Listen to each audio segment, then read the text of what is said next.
남편 장례식이 끝난 지 몇 시간도 안 됐어요. 쿵, 쿵. 누구세요? 잠시 정적이 흐르더니 익숙한 목소리가 들렸습니다. 여보, 문 좀 열어.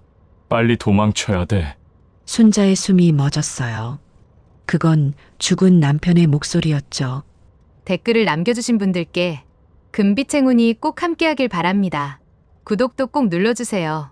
순자는 상복을 입은 채로 거실 소파에 웅크리고 앉아 있었어요. 문석의 장례를 마치고 집에 돌아온 지 2시간이 지났지만 아직 옷을 갈아입을 마음의 여유조차 없었습니다. 장례식장에서 가져온 국화 냄새가 집안 구석구석 배어서 숨을 쉴 때마다 남편이 정말 세상을 떠났다는 현실이 가슴을 짓눌렀어요. 문석이 늘 앉던 안락의자가 텅 비어 있었어요. 며칠 전까지만 해도 그 자리에서 아침 신문을 읽으며 요즘 세상 참 험해졌어라고 혀를 차던 남편이 이제는 영영 돌아올 수 없다니 아직도 믿어지지 않았습니다. 교통사고였어요. 너무나 갑작스럽고 황당한 죽음이었죠. 고속도로에서 트럭과 충돌해서 차량이 완전히 전복됐다고 했어요. 얼굴을 알아볼 수 없을 정도로 심하게 다쳤다며 병원에서는 시신 확인도 막았었고요. 응급실 의사는 너무 급히 사망 선고를 내렸고 장례업자는 감염 위험을 이유로 밀봉 장례를 강력히 권유했고 슬픔에 젖은 순자는 깊게 따져볼 겨를조차 없었죠. 모든 절차가 너무 빠르게 흘러가 의문을 품을 틈도 없었어요. 혼자서 어떻게 살지? 순자는 중얼거리며 눈가를 훔쳤어요. 그런데 그때였습니다. 똑똑똑. 현관문을 두드리는 소리가 고요한 새벽을 갈랐어요. 순자는 고개를 들었지만 일어서지 않았습니다. 이 시간에 누가 올 리 없었거든요. 아마 바람에 뭔가 부딪히는 소리겠죠. 똑똑똑, 똑똑똑. 이번에는 더 강하게, 더 급하게 들렸어요. 순자의 심장이 빨라지기 시작했습니다. 혹시 이웃에서 응급 상황이라도 생긴 건 아닐까요? 여보. 그 순간 순자는 온몸이 얼어붙었어요. 분명히 들렸습니다. 문석의 목소리였어요. 하지만 그럴 리가 없었죠. 문석은 오늘 오후에 화장터에서 여보, 도망쳐. 이번에는 더 절실하고 다급했어요. 순자는 소파에서 벌떡 일어났습니다. 다리가 후들거렸지만 현관으로 향했어요. 심장이 가슴을 치고 나올 것 같았습니다. 여보, 정말 당신이야? 순자는 떨리는 목소리로 현관문에 대고 말했어요. 하지만 밖에서는 아무 소리도 들리지 않았습니다. 바람 소리조차 없는 적막한 새벽이었어요. 순자는 조심스럽게 현관문을 열었어요. 복도는 텅 비어 있었습니다. 센서 등이 고장났는지 깜깜했고 멀리 비상계단 쪽에서 누군가의 발걸음 소리가 희미하게 들리는 것 같았지만 확실하지 않았어요. 내가 미친 건가? 순자는 문을 닫고 등을 기댔어요. 온몸에서 식은땀이 흘러내렸습니다.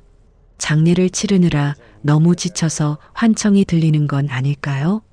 하지만 그 목소리는 너무나 생생했어요. 문석 특유의 걸걸하면서도 따뜻한 음성이었고 도망쳐라는 표현도 평소 문석이 위험할 때 자주 쓰던 말이었거든요. 피해나 멀리 가보다는 도망쳐라고 직설적으로 말하는 게 문석의 버릇이었으니까요. 거실로 돌아온 순자는 재단 위에 모셔둔 문석의 영정사진을 바라봤어요.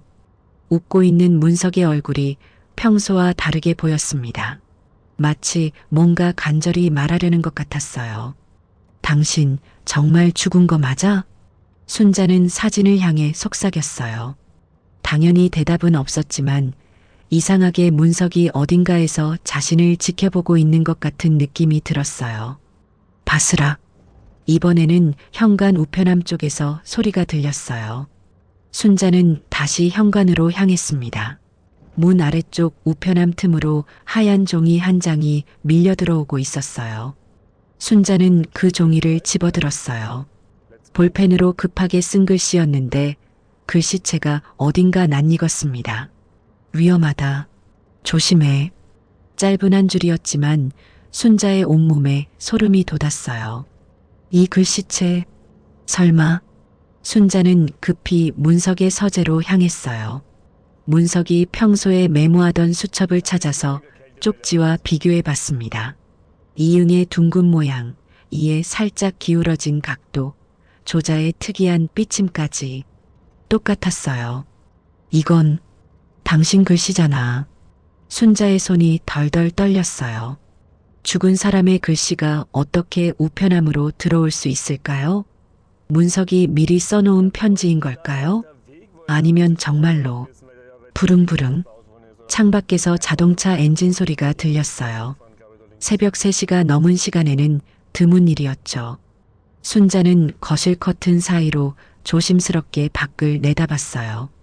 검은색 대형 승용차가 아파트 앞 주차장에 서 있었어요.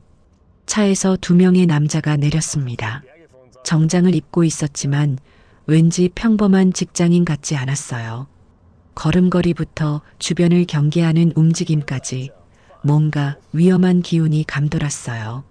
그들은 순자가 사는 15층 아파트를 올려다보며 서로 무언가 이야기하고 있었어요.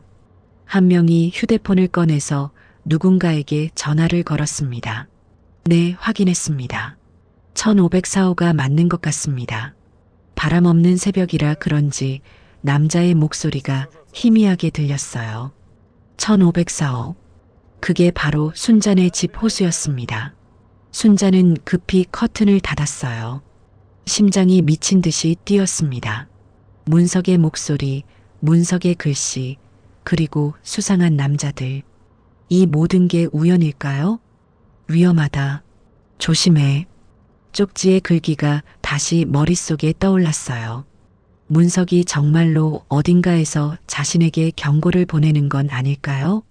순자는 다시 문석의 영정사진을 바라봤어요. 이번에는 어렴풋이 확신이 들었습니다. 문석이 죽지 않았을지도 모른다는 확신이요. 그리고 자신이 지금 위험에 처해 있다는 것도요. 당신 정말 살아있는 거야? 순자는 사진을 두 손으로 꽉 쥐고 속삭였어요. 문석은 그저 미소만 짓고 있을 뿐이었지만 그 미소가 이제는 미안해하는 것 같았어요. 쿵쿵쿵. 이번에는 정말로 누군가 현관문을 두드리고 있었어요. 아까의 조심스러운 노크와는 완전히 달랐습니다. 거칠고 강압적인 소리였어요. 택배입니다. 굵직한 남자 목소리가 들렸어요. 하지만 새벽 3시에 오는 택배가 어디 있을까요? 순자는 현관으로 조심스럽게 다가갔어요. 문구멍으로 내다보니 검은 정장을 입은 남자가 서 있었습니다. 아까 차에서 내린 사람 중 하나였어요. 지금 몇 시인데 택배가 와요? 순자는 문을 열지 않고 물었어요. 급한 물건이라고 주문하신 분이 말씀하셨는데요. 문 좀 열어주시겠어요? 남자의 목소리에서 묘한 압박감이 느껴졌어요. 순자는 본능적으로 위험을 감지했습니다. 내일 다시 와주세요. 지금은 받을 수 없어요. 아, 그런데 집에 계시는 거 이미 확인했거든요. 남자의 목소리가 확연히 차갑게 변했어요. 순자는 온몸이 굳어버렸습니다. 어떻게 자신이 집에 있다는 걸 미리 확인했다는 걸까요? 바로 그때 순자의 휴대폰이 울렸어요. 화면에는 모르는 번호가 떠 있었지만 순자는 왠지 받아야 할 것 같았어요. 여보세요? 여보, 문 절대 열지 마. 지금 당장 뒷문으로 나와. 문석의 목소리였어요. 이번에는 확실했습니다. 환청이 아니라 정말 문석이 어딘가에서 전화를 건 거였어요. 여보, 당신 어디 있어? 정말 살아있는 거야? 지금 설명할 시간 없어. 15분 후에 아파트 뒤편 놀이터로 나와. 절대 현관으로는 나오지 마. 전화가 끊어졌어요. 순자는 휴대폰을 들여다봤습니다. 꿈이 아니었어요. 정말로 문석과 통화를 한 거였습니다. 현관 밖에서는 여전히 남자가 뭔가 중얼거리고 있었어요. 다른 사람과 통화하는 것 같았습니다. 안 열어주네요. 어떻게 할까요? 순자는 급히 침실로 가서 외출복으로 갈아입었어요. 상복을 벗는 게 이상했지만 지금은 그런 걸 따질 상황이 아니었어요. 핸드백에 지갑과 휴대폰을 넣고 문석이 써준 쪽지도 조심스럽게 챙겼습니다. 문석이 말한 대로 뒷문으로 나가려면 베란다 비상문을 이용해야 했어요. 순자는 현관이 아닌 베란다로 향했습니다. 베란다 문을 조심스럽게 열고 비상계단으로 발을 내디뎠어요. 차가운 새벽 공기가 얼굴을 스쳤습니다. 15층에서 1층까지 내려가면서 순자의 머릿속은 온통 혼란스러웠어요. 문석이 정말 살아있다면 왜 죽은 척을 한 걸까요? 그리고 왜 자신이 위험에 처했다는 걸까요? 그 남자들은 누구고 자신들을 왜 찾고 있는 걸까요? 계단을 내려가면서 순자는 기쁨과 혼란과 두려움을 동시에 느꼈어요. 남편이 살아있다는 기쁨, 왜 속였는지에 대한 혼란, 그리고 알 수 없는 위험에 대한 두려움이요. 1층에 도착해서 뒷문으로 나온 순자는 아파트 뒤편 놀이터를 찾아갔어요. 가로등 불빛 아래 그네와 미끄럼틀이 보였지만 사람은 보이지 않았습니다. 여보, 어디 있어? 순자는 작은 목소리로 불렀어요. 그러자 놀이터 옆 작은 화단 뒤에서 익숙한 실루엣이 나타났습니다. 여보, 문석이었어요. 정말로 살아 숨쉬는 문석이었습니다. 얼굴에 상처가 몇 개 있고 평소보다 많이 야위었지만 분명히 살아있는 문석이었어요.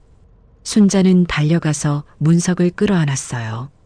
따뜻한 체온이 느껴졌습니다. 꿈이 아니었어요. 당신 정말 살아있었구나. 왜 이런 짓을 한 거야? 왜 나를 속인 거야? 순자는 울음을 터뜨렸어요. 기쁨과 원망과 안도감이 한꺼번에 밀려왔습니다. 미안해, 여보. 설명할게. 하지만 지금은 여기 있으면 안 돼. 위험해.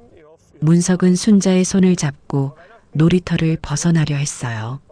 그때 멀리서 자동차 헤드라이트 불빛이 아파트 뒤편으로 돌아오는 게 보였습니다. 빨리 여보. 저 사람들이 온다. 문석은 순자의 손을 꽉 잡고 어둠 속으로 사라졌어요. 순자는 아직도 이 모든 상황을 완전히 이해할 수는 없었지만 한 가지만은 확실했어요. 문석이 살아있고 자신들이 지금 위험에 처해 있다는 것 말이에요. 하지만 순자는 아직 몰랐어요. 이 새벽의 경고가 앞으로 어떤 지옥을 불러올지를요. 순자는 문석과 함께 근처 24시간 찜질방으로 피해 있었어요. 새벽에 겪은 일들이 아직도 믿어지지 않았지만 문석의 따뜻한 체온이 이 모든 게 현실이라는 걸 증명해주고 있었죠. 그런데 여보, 정말 어떻게 된 거야? 병원에서 죽었다고 했는데. 순자는 찜질방 휴게실 구석 소파에서 문석에게 물었어요. 문석은 고개를 숙이고 한참을 말하지 못했습니다. 사실 죽지 않았어. 죽은 척했을 뿐이야. 문석의 고백이 시작됐어요. 사흘 전 일어난 교통사고는 진짜였지만 사망은 가짜였다는 거였죠. 병원 응급실에서 심정지 상태였던 건 맞지만 곧바로 소생됐다고 했어요. 그런데 야간 당직 의사가 이상했어요. 순자에게는 사망 선언을 하면서 문석에게는 은밀히 다른 제안을 했거든요. 죽은 척하고 싶으면 도와주겠다고 하더라고. 누가 시킨 건지는 모르겠지만 문석은 그 순간 왜 그런 제안이 나왔는지 직감했어요. 5년 전부터 자신을 괴롭혀오던 그 사람들 때문이었거든요. 김정수라는 남자와 그의 조직원들 말이에요. 장례식도 모든 게 조작이었어요. 관 안에는 문석이 아닌 다른 시신이 들어있었고 화장도 가짜였죠. 문석은 그 사이에 병원 지하실에 숨어 있었다가 장례가 끝나자마자 빠져나온 거였어요. 그럼 내가 며칠 동안 당신 죽었다고 슬퍼한 건 뭐야? 순자는 원망스러운 목소리로 말했어요. 하지만 문석의 다음 말을 듣고는 화가 풀릴 수밖에 없었습니다. 여보를 지키려고 그런 거야. 그 사람들이 나뿐만 아니라 당신까지 위험하게 할까봐. 문석이 말하는 그 사람들은 5년 전부터 문석을 괴롭혀온 조직이었어요. 문석이 퇴직하기 전 다니던 건설회사에서 일시적으로 회사 돈을 유용했던 게 발단이었죠. 급한 일이 있어서 며칠만 빌렸다가 갚으려고 했는데 그걸 김정수가 알게 된 거였어요. 김정수는 그 약점을 잡고 문석을 자금 세탁에 이용했어요. 문석의 이름으로 여러 개의 계좌를 만들게 하고 그곳으로 조직의 더러운 돈들을 흘려보낸 거죠. 처음에는 한두 번이면 끝날 줄 알았어. 그런데 계속 협박하더라고. 문석은 그동안 순자에게 말하지 못했던 비밀을 털어놨어요. 매달 김정수에게서 오는 전화, 가끔씩 집 앞에 나타나는 수상한 남자들, 그리고 점점 커져가는 협박의 강도. 최근에는 아예 대놓고 위협을 가했어요. 돈을 더 많이 세탁하지 않으면 순자까지 해치겠다고 말이에요. 그래서 문석은 극단적인 선택을 한 거였어요. 죽은 척하고 숨어서 그들을 따돌리려고 한 거죠. 그런데 어떻게 그 사람들이 우리 집을 찾았을까? 순자의 질문에 문석은 걱정스러운 표정을 지었어요. 분명히 완벽하게 숨겼다고 생각했는데 생각보다 빨리 들켰다는 거였죠. 아마 김민수 때문일 거야. 문석이 말하는 김민수는 경찰 경사였어요. 겉으로는 정의감 있는 경찰관이지만 실제로는 김정수 조직과 연결되어 있는 사람이었죠. 문석의 위장 죽음을 도운 병원 의사도 김민수의 소개였어요. 그럼 우리를 도와준 게 아니라 함정이었다는 거야? 그런 것 같아. 처음부터 내 동향을 파악하려는 게 목적이었을 거야. 문석은 자신이 너무 순진했다고 후회했어요. 김민수가 진짜 도움을 주려는 줄 알았는데 사실은 조직의 스파이였던 거죠. 그렇다면 이제 어떻게 해야 할까요? 문석은 이미 계획을 세워뒀어요. 5년 동안 김정수 조직의 불법 행위들을 몰래 기록해둔 증거들이 있다는 거였어요. USB에 다 담아놨어. 자금 세탁 내역, 계좌 정보, 통화 녹음까지. 문석은 가슴 안주머니에서 작은 USB를 꺼내 보였어요. 이걸 공개하면 김정수와 그의 조직을 모두 잡을 수 있다는 거였죠. 그럼 진작 그걸 경찰에 신고하지 그랬어? 그게 그렇게 간단하지 않아. 김민수 같은 사람들이 경찰 안에도 있거든. 섣불리 신고했다가는 오히려 더 위험해질 수 있어. 문석의 말이 맞았어요. 조직과 연결된 경찰관들이 있다면 일반적인 신고로는 해결되지 않을 거였어요. 더 확실한 방법이 필요했죠. 그럼 우리 어떻게 하지? 순자의 걱정스러운 질문에 문석은 손을 꽉 잡았어요. 일단 안전한 곳으로 피해야 해. 그리고 이 USB를 믿을 만한 사람에게 전달하는 거야. 문석은 이미 접촉할 사람을 염두에 두고 있었어요. 광역수사대에 있는 오래된 친구였죠. 김정수 조직과는 전혀 관련 없는 깨끗한 사람이었어요. 하지만 그러기 위해서는 먼저 김정수의 추적을 완전히 따돌려야 했어요. 그들이 포기할 때까지 숨어 지내거나 아니면 먼저 공격에 나서거나 둘 중 하나였죠. 여보, 미안해. 내가 잘못해서 당신까지 이런 일에 휘말리게 했어. 문석은 진심으로 미안해했어요.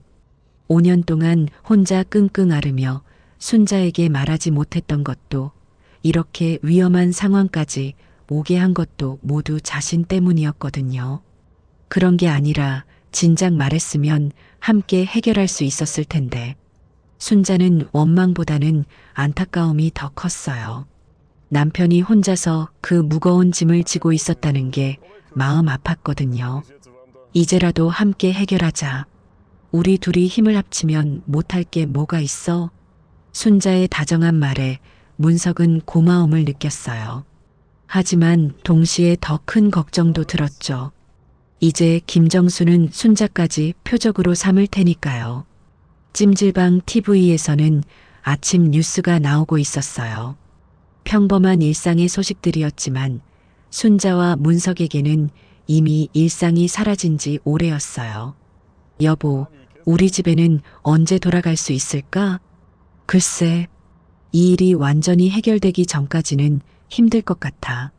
문석의 대답에 순자는 씁쓸한 미소를 지었어요. 결혼한 지 30년 만에 처음으로 집을 떠나 도망 다니는 신세가 된 거였죠. 하지만 포기할 수는 없었어요. 문석이 살아있다는 것만으로도 기적이었고, 이제 함께 이 어려움을 헤쳐나갈 수 있다는 희망이 생겼거든요. 문석은 휴대폰을 꺼내서 뉴스를 확인했어요. 혹시 김정수 조직과 관련된 소식이 있나 싶어서였죠. 하지만 특별한 건 없었어요. 오늘 오후에 광역수사대 친구한테 연락해 볼게. 그 전까지는 여기서 좀 더 기다리자. 순자는 고개를 끄덕였어요.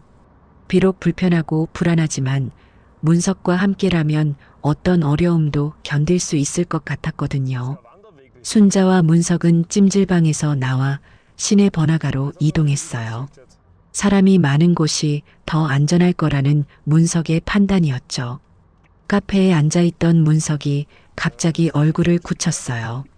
휴대폰으로 뉴스를 보던 중이었는데 뭔가 이상한 기사를 발견한 거였어요. 여보, 이것 좀 봐. 문석이 보여준 기사는 순자네 아파트와 관련된 내용이었어요. 아파트 화재 신고 오보로 소방차 출동이라는 제목이었는데 바로 몇 시간 전 일이었어요. 우리 아파트에 소방차가 왔다고? 순자는 이해할 수 없었어요. 새벽에 나올 때까지만 해도 아무 이상이 없었거든요. 아마 우리 집을 수색하려고 핑계를 만든 것 같아. 문석의 추측이 맞았어요. 김정수 조직이 화재 신고를 가짜로 해서 소방관으로 위장하고 집안을 뒤진 거였죠. 다행히 순자와 문석이 미리 나와서 들키지 않았지만 상황이 점점 심각해지고 있었어요. 문석의 휴대폰이 울렸어요. 모르는 번호였지만 받지 않을 수 없었어요. 여보세요? 문석 씨, 오랜만이네요. 김정수의 목소리였어요. 차가우면서도 위협적인 톤이었죠. 어떻게 내 번호를? 그런 건 중요하지 않아요. 중요한 건 당신이 아직 살아있다는 거죠. 김정수는 이미 문석의 위장 죽음을 완전히 간파하고 있었어요. 그리고 더 무서운 건 순자의 존재까지 알고 있다는 거였죠. 부인도 함께 계시죠? 참 보기 좋은 부부애네요. 김정수의 말에 문석은 온몸이 굳어버렸어요. 이미 자신들의 동향을 다 파악하고 있다는 뜻이었거든요. 뭘 원하는 거야?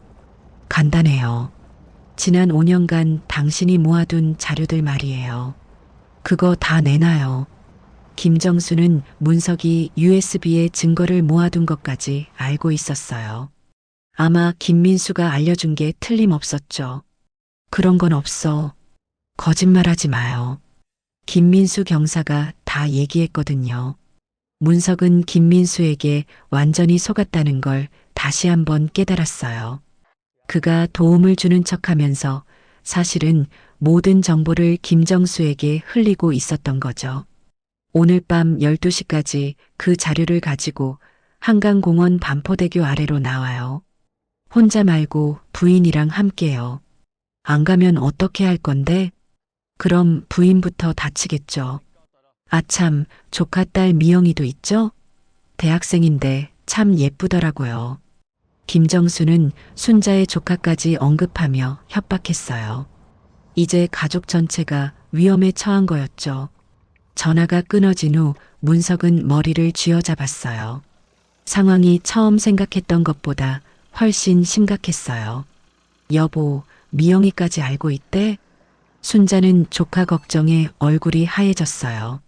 미영이는 순자가 친딸처럼 아끼는 조카였거든요. 일단 미영이한테 연락해서 안전한 곳으로 피하라고 하자. 문석은 급히 순자에게 말했어요. 하지만 이미 늦었을지도 모르겠어요. 김정수 조직은 생각보다 훨씬 치밀하고 빨랐거든요. 순자가 미영이에게 전화를 걸었지만 받지 않았어요. 2번, 3번 걸어도 마찬가지였죠.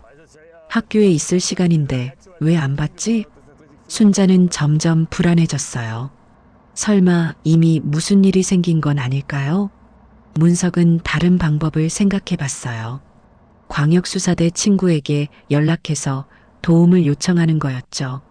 하지만 그것도 위험했어요. 김정수가 경찰 내부에 스파이를 심어둔 상황에서는 누구를 믿어야 할지 알 수 없었거든요.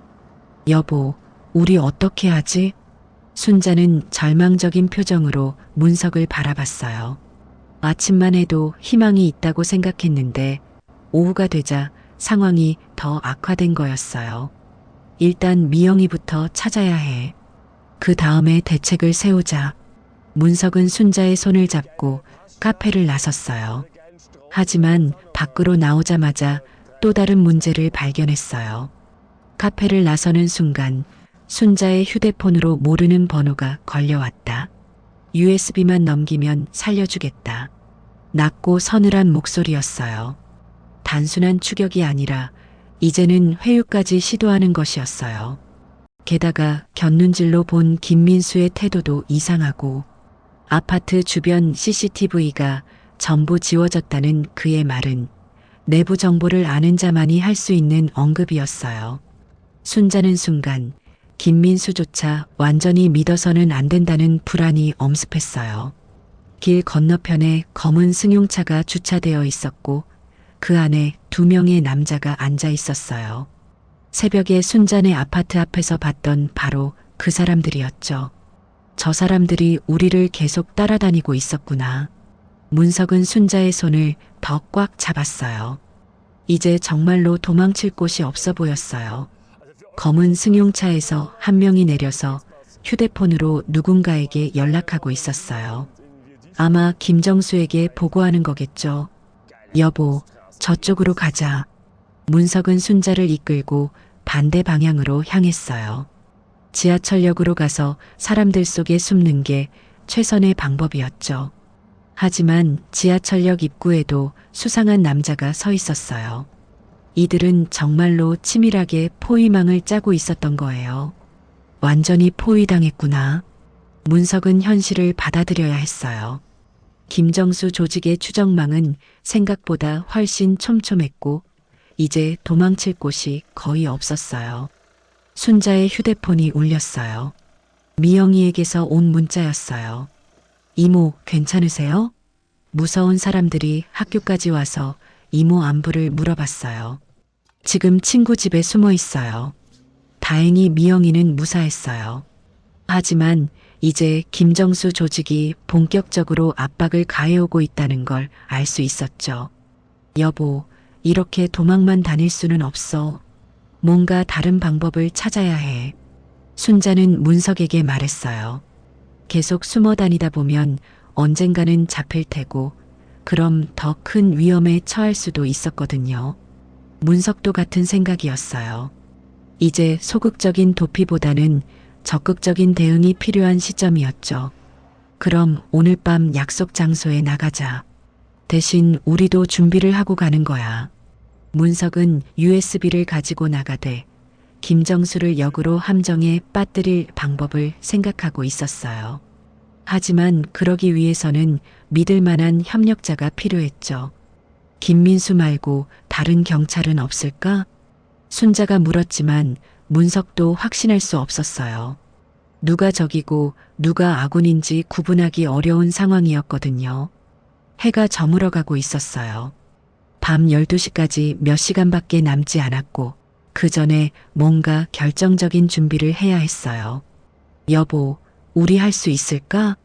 순자의 불안한 목소리에 문석은 확신을 가지고 대답했어요. 할 수 있어. 우리가 함께라면 뭐든 할 수 있어. 순자와 문석은 한강공원 근처 편의점에서 마지막 준비를 하고 있었어요. 2시간 후면 김정수와의 약속 시간이었죠. 문석은 편의점에서 산 봉투에 USB 대신 비슷하게 생긴 일반 메모리를 넣었어요. 진짜 USB는 순자가 보관하기로 했죠. 여보, 정말 이렇게 하는 게 맞을까? 순자는 여전히 불안했어요. 김정수 같은 사람들과 직접 맞서는 게 너무 위험해 보였거든요. 다른 방법이 없어. 계속 도망만 다닐 수는 없잖아. 문석은 이미 계획을 세워뒀어요. 가짜 USB를 건네주면서 시간을 벌고 그 사이에 순자가 안전한 곳으로 피하는 거였죠. 그리고 나중에 진짜 USB를 광역수사대에 넘기는 거였어요. 하지만 순자는 문석 혼자 위험한 일을 맡기고 싶지 않았어요. 나도 함께 갈게. 당신 혼자 보낼 수 없어. 안 돼. 너무 위험해. 아니야. 우리 함께 시작한 일이잖아. 나도 책임이 있어. 순자의 단호한 목소리에 문석은 더 이상 말릴 수 없었어요. 결국 둘이 함께 가기로 했죠. 밤 11시 30분 한강공원 반포대교 아래로 향하는 길에 문석이 갑자기 멈춰 섰어요. 여보, 저기 봐. 문석이 가리키는 곳에는 김민수가 서 있었어요. 정장을 입고 혼자 담배를 피우고 있었죠. 김민수가 왜 여기 있지? 순자도 이상하게 생각했어요. 김정수와의 만남에 김민수까지 나타날 이유가 없었거든요.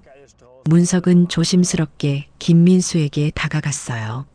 뭔가 이상한 낌새를 느꼈지만 일단 상황을 파악해 봐야 했어요. 김민수 경사.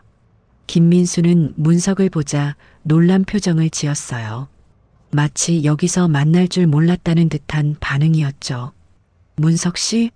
여기서 뭐 하세요? 그건 내가 물어볼 말이야. 당신이 여기 왜 있어?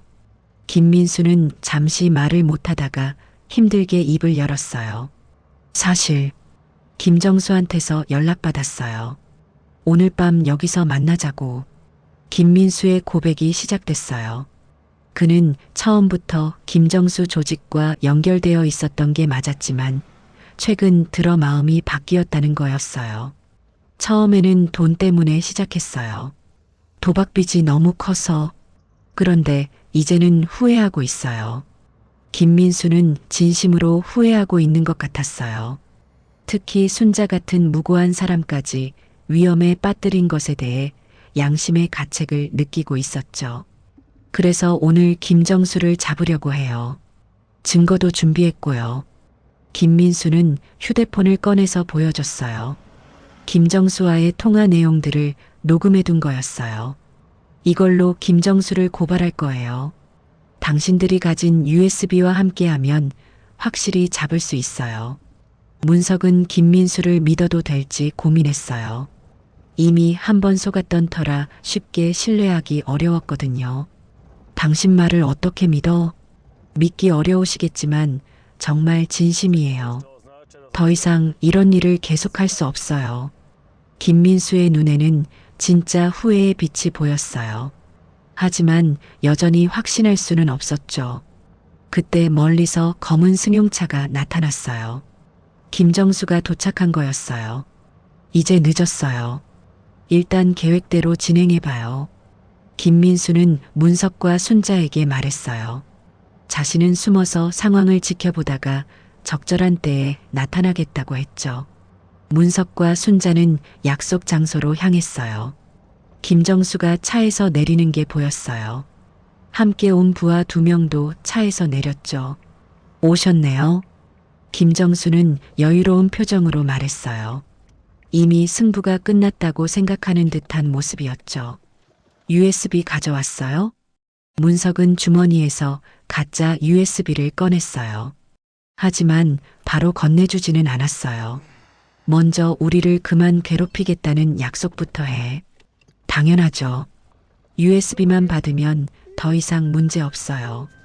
김정수는 거짓말을 하고 있었어요. 사실은 USB를 받은 후에도 문석과 순자를 없앨 계획이었거든요.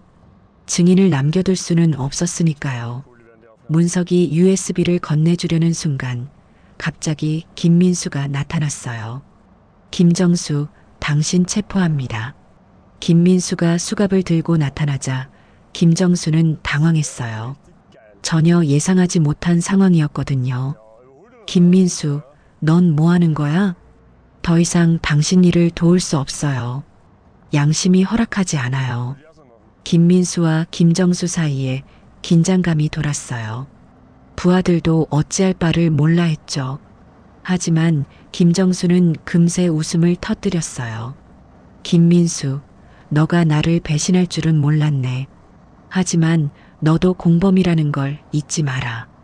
김정수의 말이 맞았어요. 김민수도 지금까지 조직 일을 도왔기 때문에 깨끗하지 않았거든요.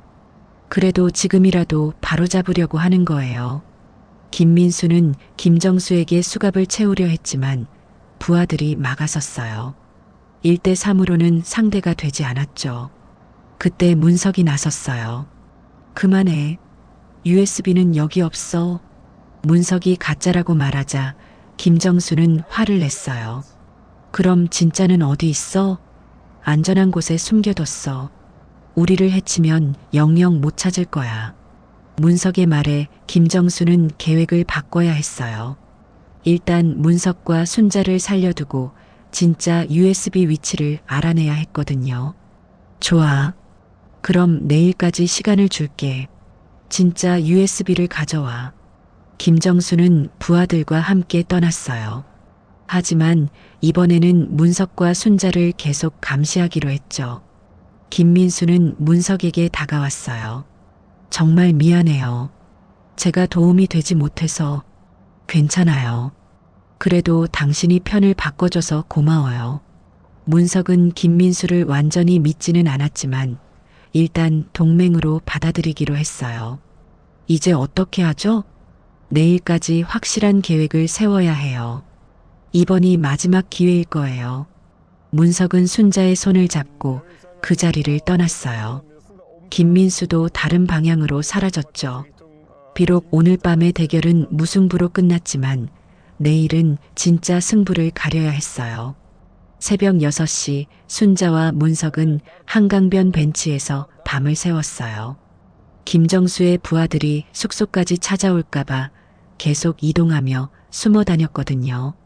여보, 이렇게 계속 숨어만 있을 수는 없어. 순자는 지친 목소리로 말했어요. 하룻밤 사이에 몸도 마음도 모두 지쳐버렸어요. 문석도 마찬가지였어요. 어깨와 등이 결렸고 무엇보다 순자가 이런 고생을 하는 게 마음 아팠어요.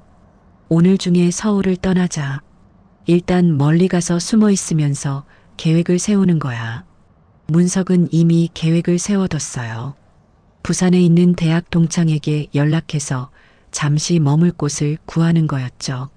김정수도 아무리 힘이 세다고 해도 전국을 다 뒤질 수는 없을 테니까요. 부산까지 어떻게 가? 기차표 사려면 신분증이 필요한데 추적당할 수 있잖아. 순자의 말이 맞았어요. 요즘은 모든 교통수단이 전산으로 관리되어서 신분증 없이는 이동하기 어려웠어요. 김민수 경사한테 부탁해볼까? 문석이 말했지만 순자는 고개를 저었어요. 그 사람 정말 믿을 수 있을까? 어제까지만 해도 김정수 편이었는데 순자의 의심은 당연했어요. 김민수가 진심으로 편을 바꾼 건지 아니면 또 다른 함정인지 확신할 수 없었거든요. 그때 문석의 휴대폰이 울렸어요.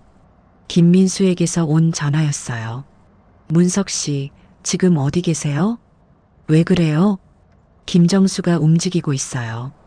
오늘 오전 중에 당신들을 찾을 거라고 부하들한테 지시했어요. 김민수의 말에 문석은 긴장했어요. 생각보다 빨리 추정망이 좁혀지고 있었던 거예요. 어떻게 알았어요? 아직 완전히 인연을 끊지 못했거든요. 겉으로는 김정수 편인 척하면서 정보를 빼내고 있어요. 김민수는 위험한 줄타기를 하고 있었어요. 김정수에게 들키면 자신도 위험해질 수 있었거든요. 지금 당장 그곳을 떠나세요. 제가 안전한 곳으로 안내해 드릴게요. 문석은 잠시 고민했어요. 김민수를 믿어도 될지 아니면 혼자 힘으로 도망가는 게 나을지. 여보, 어떻게 할까? 순자도 결정하기 어려웠어요. 하지만 지금 상황에서는 김민수의 도움이 필요해 보였어요. 일단 만나보자. 대신 조심스럽게. 문석은 김민수와 만날 장소를 정했어요. 사람이 많은 지하철역이었죠. 2호선 강남역에서 김민수를 만났어요. 김민수는 평상복을 입고 있었고 표정이 어둡게 굳어 있었어요. 상황이 심각해요. 김정수가 경찰 내부 인맥까지 동원해서 당신들을 찾고 있어요. 김민수의 말에 문석은 놀랐어요. 경찰까지 동원한다면 정말 숨을 곳이 없었어요. 그럼 어떻게 해야 해요? 일단 서울을 벗어나야 해요. 제가 도와드릴게요. 김민수는 자신의 차로 문석과 순자를 태우고 서울 외곽으로 향했어요. 고속도로에 진입하면서 문석은 조금 안심이 됐어요. 어디로 가는 거예요? 일단 경기도 양평으로 가요. 제가 아는 펜션이 있거든요. 김민수는 운전하면서 계속 백미러를 확인했어요. 혹시 따라오는 차가 있나 살피는 거였죠. 하지만 30분쯤 지났을 때 김민수의 표정이 굳어졌어요. 뒤에서 따라오는 차가 있어요. 문석이 뒤를 돌아보니 검은 승용차 2대가 일정한 거리를 유지하며 따라오고 있었어요. 언제부터 따라온 거죠? 아마 처음부터였을 거예요. 제가 감시당하고 있었나 봐요. 김민수는 속도를 높였어요. 하지만 뒤따라오는 차들도 속도를 높였어요. 여보, 무서워. 순자는 문석의 팔을 꽉 잡았어요. 자동차 추격전이라는 게 영화에서나 보던 일인데 실제로 겪게 될 줄은 몰랐거든요. 김민수는 급하게 차선을 바꿔가며 도망치려 했어요. 하지만 상대방도 전문가들이었어요. 쉽게 따돌려지지 않았죠. 저기 휴게소가 있어요. 사람이 많은 곳으로 가면 어떨까요?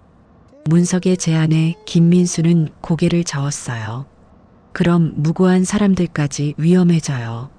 다른 방법을 찾아야 해요. 김민수는 다음 나들목으로 빠졌어요. 하지만 추격차들도 같이 따라 나왔어요. 갑자기 앞에서 트럭 한 대가 나타났어요. 김민수는 급브레이크를 밟았고 차가 심하게 흔들렸어요. 다쳤어요? 김민수가 뒤를 돌아보며 물었어요. 다행히 문석과 순자는 무사했어요. 하지만 이제 완전히 포위당했어요. 앞에는 트럭이, 뒤에는 추격차들이 있었거든요. 검은 승용차에서 남자들이 내렸어요. 모두 정장을 입고 있었지만 표정이 험악했어요. 김민수 경사, 오랜만이네요. 앞장선 남자가 김민수에게 말했어요. 김정수의 부하 중 하나였어요. 차에서 내리세요. 모두 다. 어쩔 수 없이 문석과 순자, 김민수는 차에서 내렸어요. 주변은 논밭뿐이어서 도망갈 곳도 없었어요. 김정수가 기다리고 있어요. 함께 가시죠. 남자들은 문석과 순자를 검은 승용차로 끌고 가려 했어요. 김민수는 저항해봤지만 혼자서는 역부족이었어요. 잠깐, USB는 여기 없다니까. 문석이 소리쳤지만 소용없었어요. 이미 게임은 끝난 상태였거든요. 그런데 그때 갑자기 사이렌 소리가 들렸어요. 경찰차 2대가 나타난 거예요. 경찰이다. 일단 철수. 김정수의 부하들은 당황했어요. 계획에 없던 일이었거든요. 남자들은 급히 차에 올라타고 도망쳤어요. 경찰과 정면 충돌하기에는 위험했거든요. 경찰차에서 내린 경찰관들이 다가왔어요. 신고받고 왔는데 무슨 일이세요? 김민수가 신분을 밝히고 상황을 설명했어요. 하지만 자세한 내용은 말하지 않았어요. 일단 안전한 곳으로 모셔다 드릴게요. 경찰들의 도움으로 문석과 순자는 위기를 넘겼어요. 하지만 이제 김정수도 본격적으로 경찰력을 동원해서 찾을 것 같았어요. 경찰서에 도착한 후 김민수는 문석에게 말했어요. 이제 정말 마지막 카드를 써야 할 것 같아요. 무슨 말이에요? 광역수사대에 있는 제 선배한테 연락해 볼게요. 이 사건을 맡길 만한 사람이에요. 김민수는 마지막 희망을 걸고 있었어요. 하지만 문석도 그 방법이 정말 통할지 확신할 수 없었어요. 문석은 순자의 손을 잡았어요. 오늘의 탈출 시도는 실패했지만 아직 포기할 수는 없었어요. 여보, 우리 끝까지 해보자. 응, 함께라면 뭐든 할 수 있어. 순자도 문석의 손을 꽉 잡았어요. 비록 위험한 상황이지만 두 사람이 함께라면 이겨낼 수 있을 거라고 믿었어요. 그 다음날 오전, 순자와 문석은 김민수가 주선한 안전가옥에 머물고 있었어요. 경기도 외곽의 작은 펜션이었는데 김민수의 광역수사대 선배가 마련해준 곳이었죠. 정말 이 사람 믿어도 될까? 순자는 여전히 불안했어요. 어제 추격전을 겪고 나니 누구든 의심스러워 보였거든요. 문석도 마찬가지였지만 이제 다른 선택지가 없었어요. 김민수의 선배인 박 형사를 믿고 모든 걸 털어놓기로 한 거예요. 여보, 이제 진짜 다 말해야겠어. 그동안 숨겼던 것들까지. 문석은 순자에게 지난 일들을 더 자세히 설명하기 시작했어요. 지금까지 말하지 못했던 부분들까지 모두요. 사실 처음 회사 돈을 빌린 건 당신 수술비 때문이었어. 문석의 고백에 순자는 깜짝 놀랐어요. 몇 년 전 자신이 담낭 수술을 받을 때의 일이었거든요. 그때 의료비가 생각보다 많이 나왔잖아. 보험으로 안 되는 부분들이 너무 많아서. 순자는 그때를 떠올렸어요. 수술 후 회복하느라 정신이 없었는데 문석이 혼자서 모든 걸 처리했었죠. 왜 그걸 나한테 말하지 않았어? 당신이 회복하는데 집중하길 바랐거든.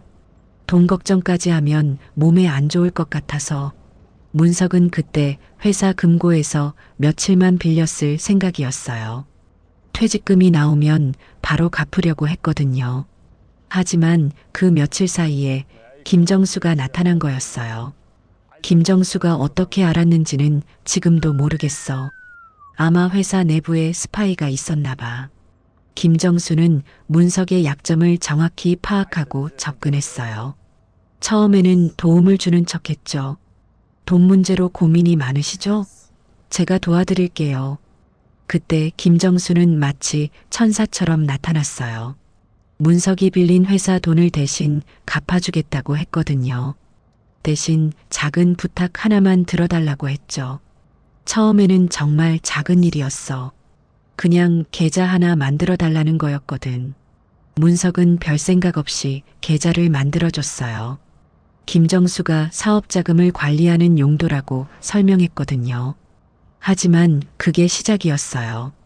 하나둘씩 요구가 늘어났고 나중에는 완전히 조직의 자금 세탁에 이용당하게 된 거였어요. 그때 깨달았을 때는 이미 늦었어. 빠져나올 수 없을 정도로 깊이 들어가 있었거든. 문석은 몇 번이나 거절하려 했지만 김정수는 항상 순자를 언급하며 협박했어요. 부인이 다시 아프시면 어쩌시려고요? 병원비는 또 어떻게 마련하실 건가요? 그 말에 문석은 꼼짝할 수 없었어요. 순자의 건강이 가장 걱정됐거든요. 그래서 계속 참고 있었던 거야. 당신한테 피해가 갈까봐. 순자는 문석의 이야기를 들으며 눈물을 흘렸어요. 남편이 자신 때문에 그런 고생을 하고 있었다는 게 너무 미안했거든요. 여보, 나 때문에 이런 일이. 아니야. 내가 처음부터 당신한테 솔직하게 말했으면 됐는데.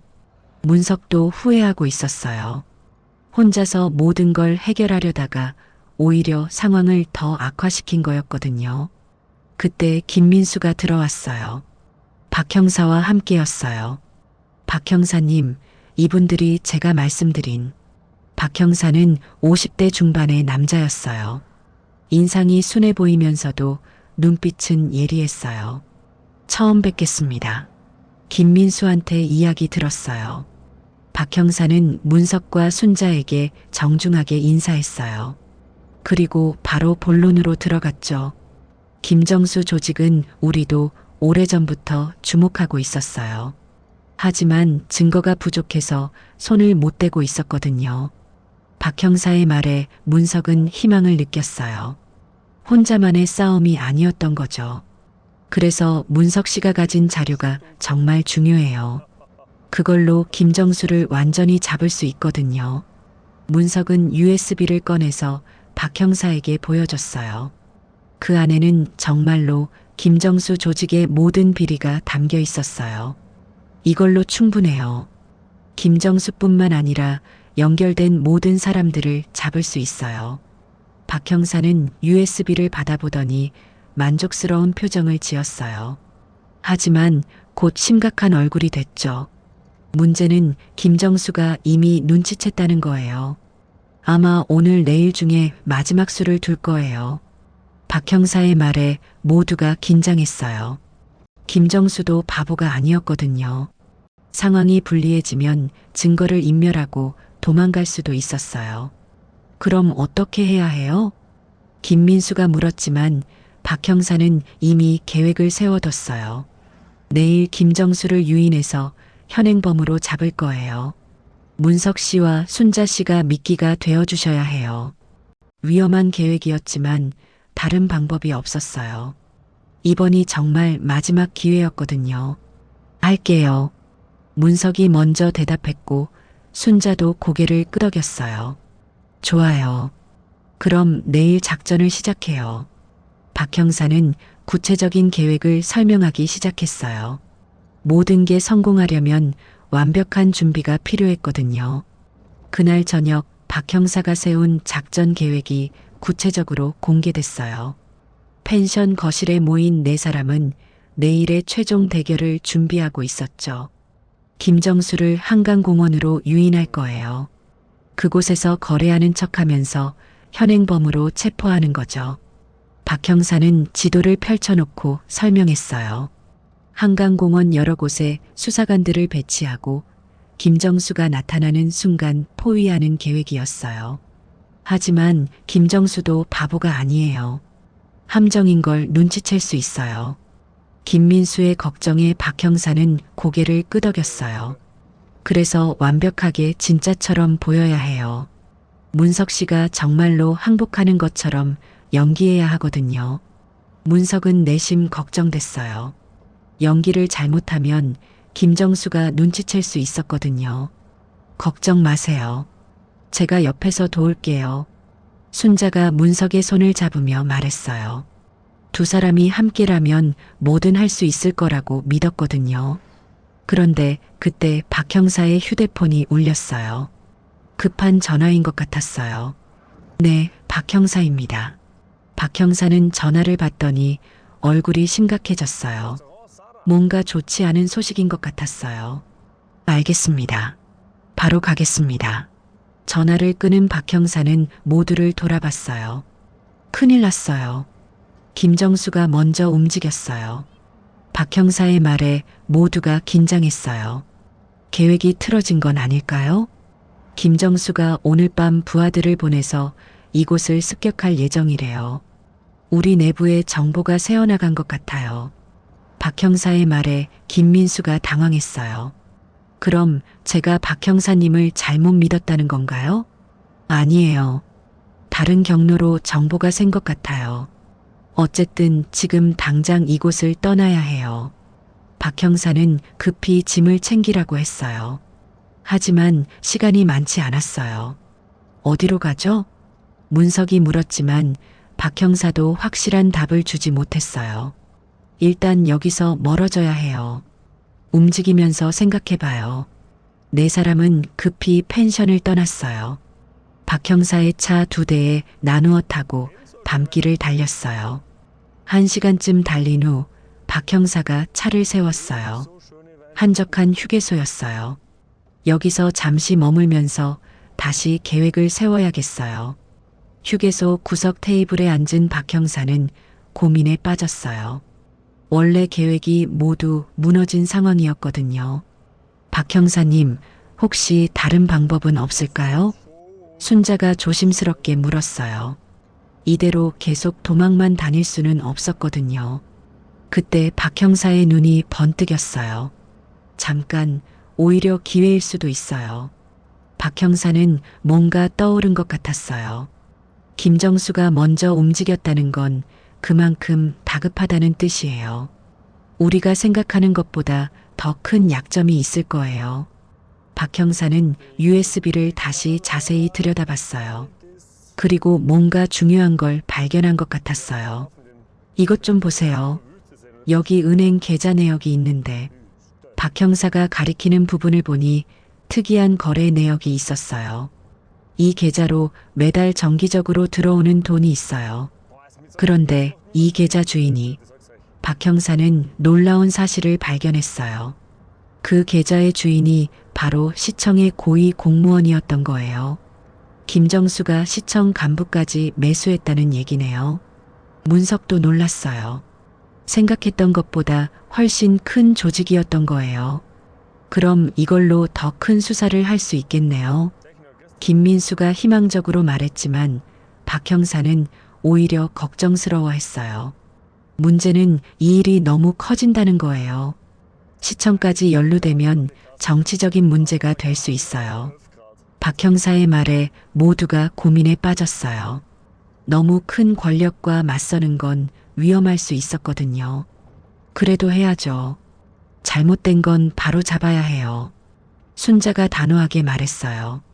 지금까지 겪은 고생을 생각하면 절대 포기할 수 없었어요. 순자 씨 말이 맞아요. 이왕 시작한 일 끝까지 해봐요. 문석도 순자에게 동의했어요. 이제 와서 물러설 수는 없었어요. 박 형사는 잠시 고민하다가 결심을 굳혔어요. 좋아요. 그럼 계획을 바꿔서 더 큰 작전을 벌여봐요. 박 형사는 새로운 계획을 설명하기 시작했어요. 김정수뿐만 아니라 연결된 모든 세력을 한 번에 잡는 계획이었어요. 내일 밤 김정수가 시청 간부와 만나는 자리를 만들어 볼게요. 그 자리에서 모든 걸 끝내는 거예요. 박 형사의 새로운 계획은 위험했지만 성공하면 모든 문제가 해결될 수 있었어요. 정말 할 수 있을까요? 순자가 걱정스럽게 물었지만 박 형사는 자신 있게 대답했어요. 할 수 있어요. 우리에게는 결정적인 증거가 있거든요. 박 형사는 USB를 들어 보이며 말했어요. 이 작은 기계 안에 모든 진실이 들어 있었어요. 내일이 정말 마지막이에요. 모든 걸 걸고 해봐요. 네 사람은 마지막 결전을 앞두고 각오를 다졌어요. 내일 밤이면 모든 게 끝날 거예요. 그 다음 날 오후 박 형사는 새로운 동료를 데려왔어요. 국정감사실에서 일하는 조사관이었죠. 이분은 윤 조사관님이에요. 시청 부패 사건 전담팀장이시거든요. 윤 조사관은 40대 중반의 여성이었어요. 차분하면서도 예리한 인상이었죠. 어제 박 형사님한테서 들었어요. 정말 중요한 자료를 가지고 계시다면서요? 윤 조사관은 문석이 가진 USB에 큰 관심을 보였어요. 시청 간부의 부패를 입증할 결정적 증거였거든요. 이 자료가 진짜라면 엄청난 사건이 될 거예요. 시장 측근까지 연루될 수 있어요. 윤 조사관의 말에 모두가 놀랐어요. 생각했던 것보다 훨씬 큰 일이었던 거예요. 그럼 정말 잡을 수 있는 거예요? 순자가 희망적으로 물었어요. 드디어 이 악몽 같은 일이 끝날 수 있을까요? 네, 하지만 조심스럽게 접근해야 해요. 상대방도 권력이 있는 사람들이거든요. 윤 조사관은 신중한 접근이 필요하다고 강조했어요. 성급하게 움직이면 오히려 증거를 인멸당할 수 있었거든요. 그때 김민수가 급하게 들어왔어요. 표정이 어두웠어요. 큰일 났어요. 김정수가 오늘 밤 도망갈 계획인 것 같아요. 김민수는 아직 김정수 조직 내부에서 정보를 빼내고 있었어요. 그런데 오늘 아침에 들은 소식이 심상치 않았던 거예요. 김정수가 부하들한테 마지막 정리를 하라고 지시했어요. 아마 해외로 도망갈 것 같아요. 김민수의 말에 박 형사는 당황했어요. 계획을 당겨야 할 상황이었거든요. 그럼 오늘 밤에 작전을 실행해야겠네요. 윤 조사관도 동의했어요. 김정수가 도망가면 모든 게 물거품이 될 수 있었거든요. 준비할 시간이 부족한데 괜찮을까요? 문석이 걱정스럽게 물었지만 박 형사는 이미 결심을 굳혔어요. 해야죠. 이번이 마지막 기회예요. 박 형사는 급히 수사팀에 연락했어요. 오늘 밤 작전을 위해 인력을 동원해야 했거든요. 윤 조사관도 국정감사실에 보고했어요. 시청 간부 체포를 위한 영장을 미리 준비하는 거였어요. 문석 씨와 순자 씨는 어떻게 하죠? 김민수가 물었어요. 두 사람의 안전이 가장 중요했거든요. 저희도 함께 갈게요. 순자가 먼저 대답했어요. 지금까지 같이 해온 일인데 마지막까지 함께하고 싶었거든요. 너무 위험해요. 안전한 곳에 계세요. 박 형사가 만류했지만 문석도 순자와 같은 마음이었어요. 저희가 있어야 김정수가 진짜라고 믿을 거예요. 미끼 역할을 해야죠. 문석의 말이 맞았어요. 김정수는 문석과 순자를 직접 봐야 안심할 거였거든요. 그럼 최대한 안전하게 진행해요. 위험하면 즉시 빠지는 거예요. 박 형사는 조건부로 동의했어요. 두 사람의 안전이 최우선이었거든요. 오후 내내 작전 준비가 이어졌어요. 윤 조사관은 시청 간부를 유인할 방법을 고민했고 박 형사는 김정수 체포 계획을 세웠어요. 김정수한테 연락해서 오늘 밤 거래하자고 해볼게요. 김민수가 제안했어요. 아직 김정수는 김민수가 배신한 걸 모르고 있었거든요. 장소는 어디로 할까요? 한강공원 말고 다른 곳으로 해요. 김정수가 의심할 수 있어요. 박 형사는 새로운 장소를 제안했어요. 시내 호텔 로비였어요. 사람이 많아서 오히려 안전할 거라고 했죠. 저녁이 되자 모든 준비가 완료됐어요. 수사팀원들은 호텔 주변에 배치됐고 윤 조사관은 시청 간부와의 연락을 기다리고 있었어요. 정말 마지막이에요. 모두 조심해요. 박 형사는 팀원들에게 당부했어요. 한 번의 실수가 모든 걸 망칠 수 있었거든요. 김민수는 김정수에게 전화를 걸었어요. 김정수 씨, 문석 씨가 항복하겠다고 해요. 오늘 밤 만나자고 하는데요. 김정수는 잠시 망설이더니 승낙했어요. 드디어 모든 걸 끝낼 수 있다고 생각한 거였죠. 좋아. 오늘 밤 10시에 롯데호텔 로비에서 만나자. 전화를 끊은 김민수는 모두에게 엄지손가락을 들어 보였어요. 계획대로 됐다는 신호였어요. 이제 시작이에요. 박 형사는 시계를 확인했어요. 저녁 8시였어요. 2시간 후면 모든 게 결판 날 거였어요. 순자는 문석의 손을 꽉 잡았어요. 여보, 정말 끝날 수 있을까? 끝날 거야. 우리가 함께 끝내는 거야. 문석도 순자의 손을 꽉 잡았어요. 지금까지 함께 견뎌온 만큼 마지막도 함께 이겨낼 수 있을 거라고 믿었어요. 윤 조사관이 마지막 점검을 했어요. 시청 간부는 제가 따로 처리할게요. 김정수만 잡으면 모든 게 끝나요. 드디어 최종 작전이 시작됐어요. 오늘 밤이면 정말로 모든 게 끝날 거였어요. 그날 밤 10시 롯데호텔 로비는 평소보다 조용했어요. 순자와 문석은 구석 소파에 앉아서 긴장한 채로 기다리고 있었어요. 여보, 손에 땀이 너무 많이 나. 순자는 떨리는 목소리로 말했어요. 지금까지 겪은 일들 중에서 가장 무서운 순간이었거든요. 괜찮아. 곧 끝날 거야. 문석도 마찬가지로 긴장하고 있었지만 순자를 안심시키려고 애썼어요. 이어폰으로는 박 형사의 목소리가 들려오고 있었죠. 문석 씨, 순자 씨, 들리세요? 김정수가 호텔에 도착했어요. 박 형사는 호텔 반대편 카페에서 상황을 지켜보고 있었어요. 주변에는 수사팀원들이 일반인처럼 위장해서 배치되어 있었고요. 호텔 입구로 김정수가 들어왔어요. 평소처럼 정장을 입고 있었지만 표정이 어두웠어요.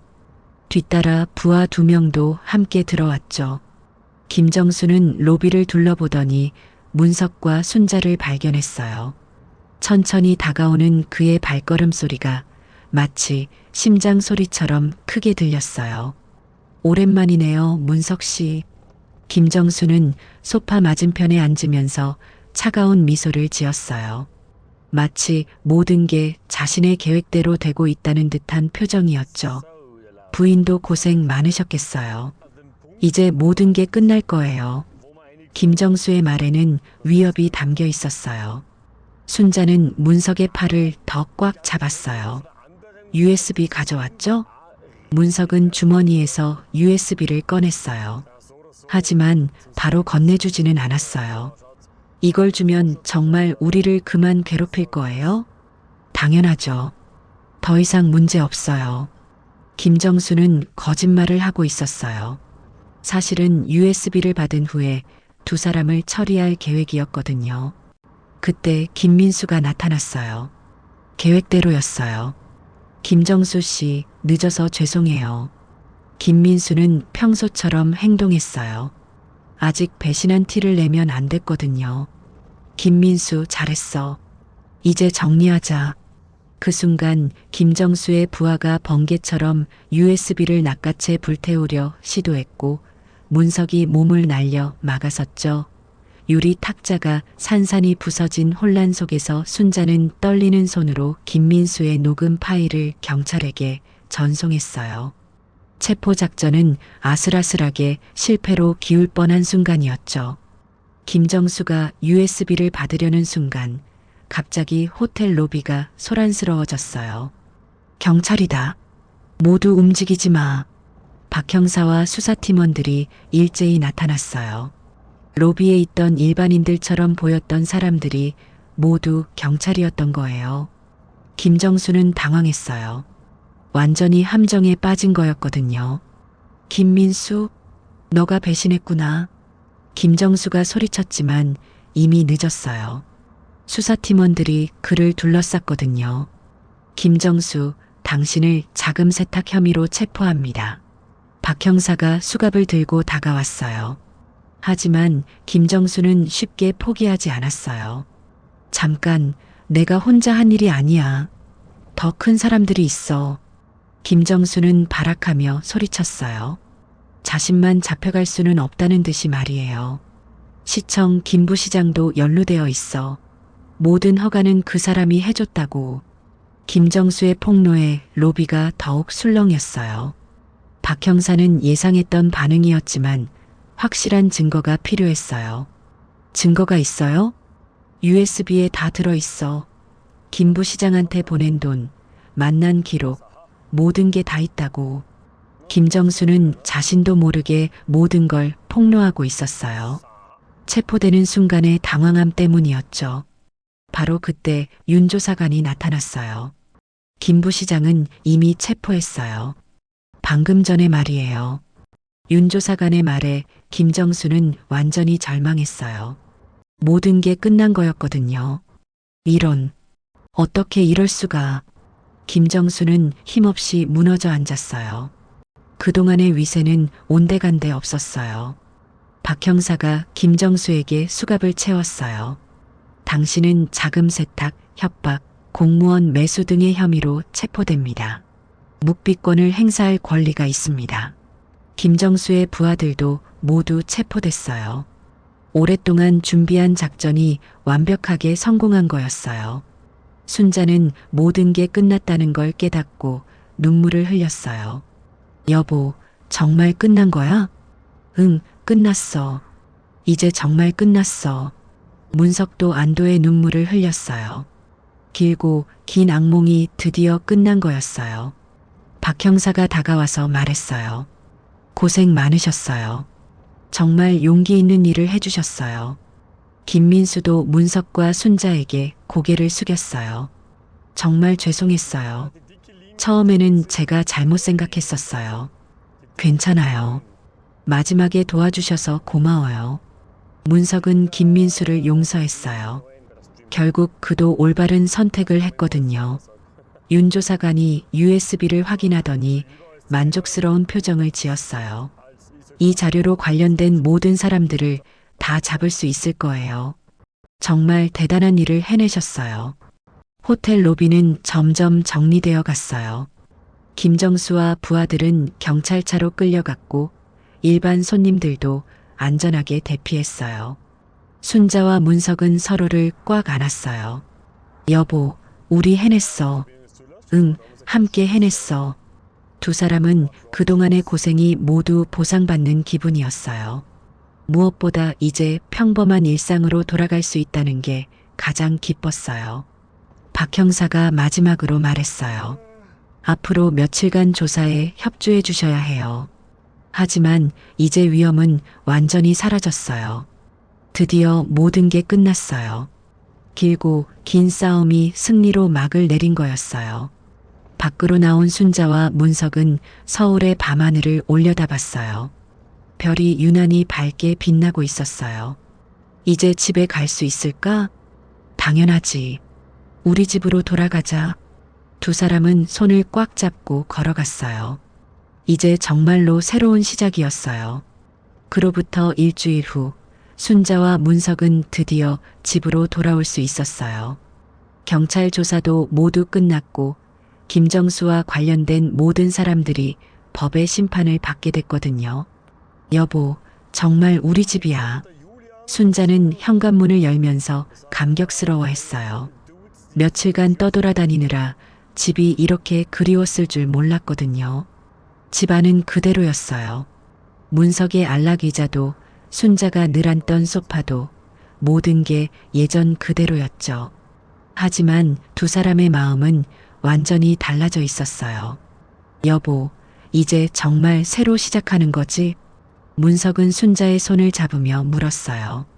그동안 숨겨왔던 비밀들이 모두 밝혀졌고 이제는 서로에게 숨길 게 하나도 없었거든요.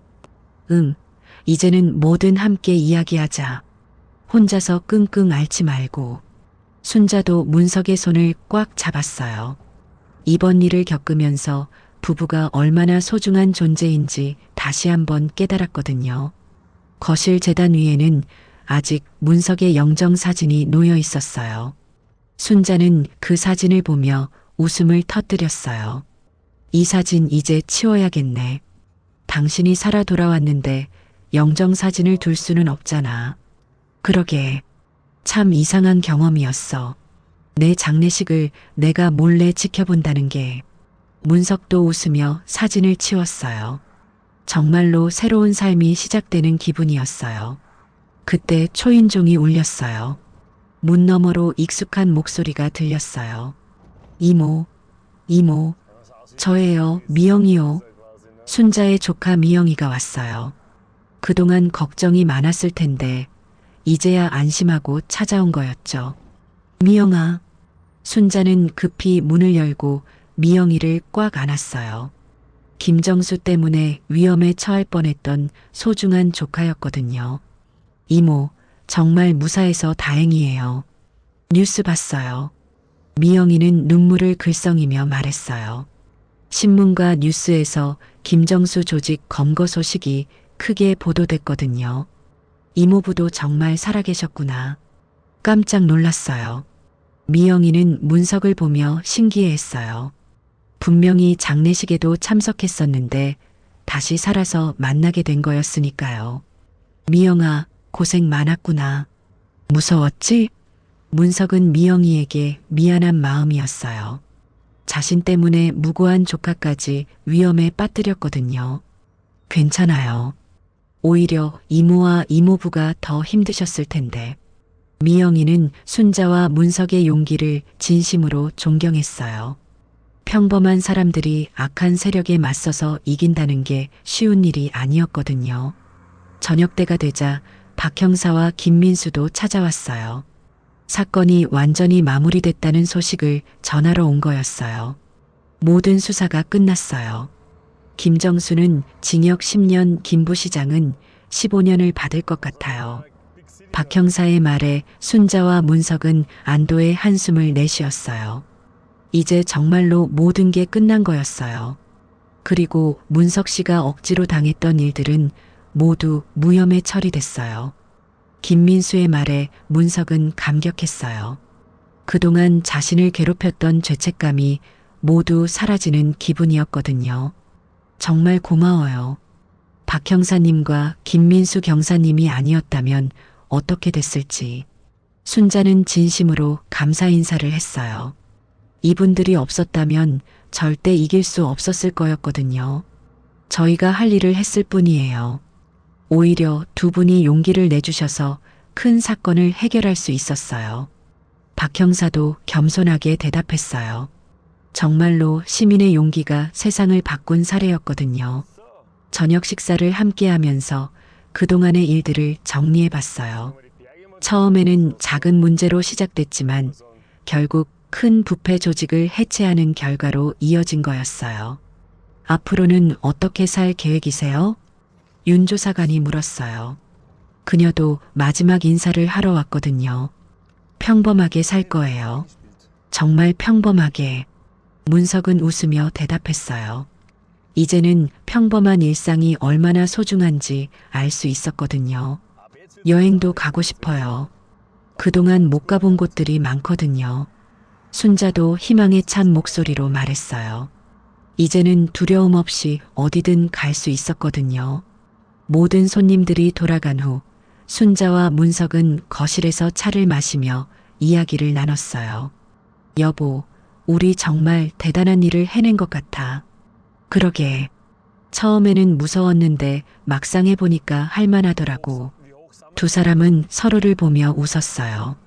결혼한 지 30년 만에 이런 모험을 함께 겪게 될 줄 누가 알았을까요?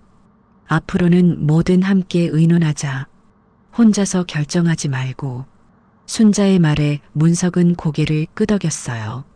이번 일로 가장 크게 깨달은 게 바로 그거였거든요.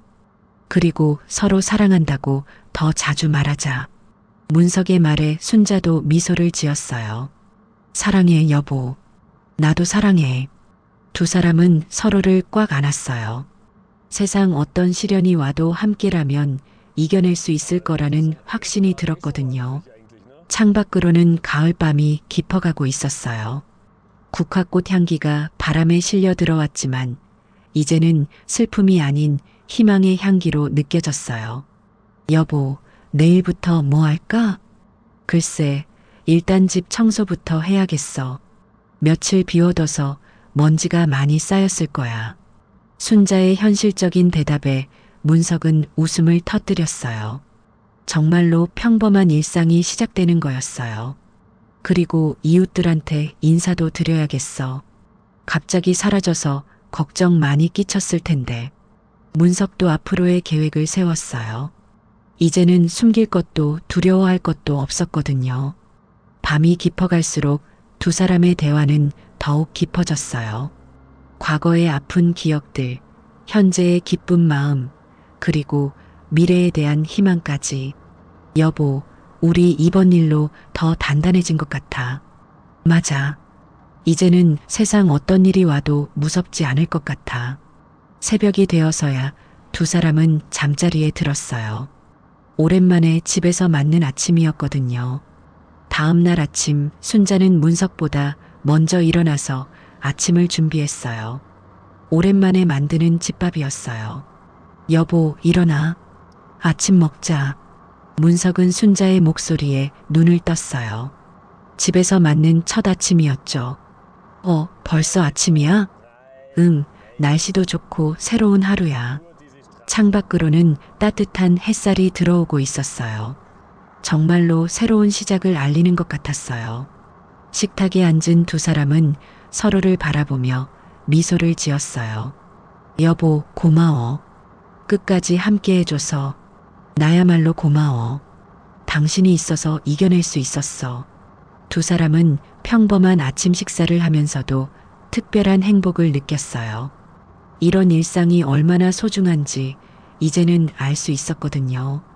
오늘부터 순자와 문석의 진짜 새로운 삶이 시작됩니다. 서로를 더욱 사랑하고 더욱 신뢰하며 함께 만들어갈 아름다운 날들이 기다리고 있어요.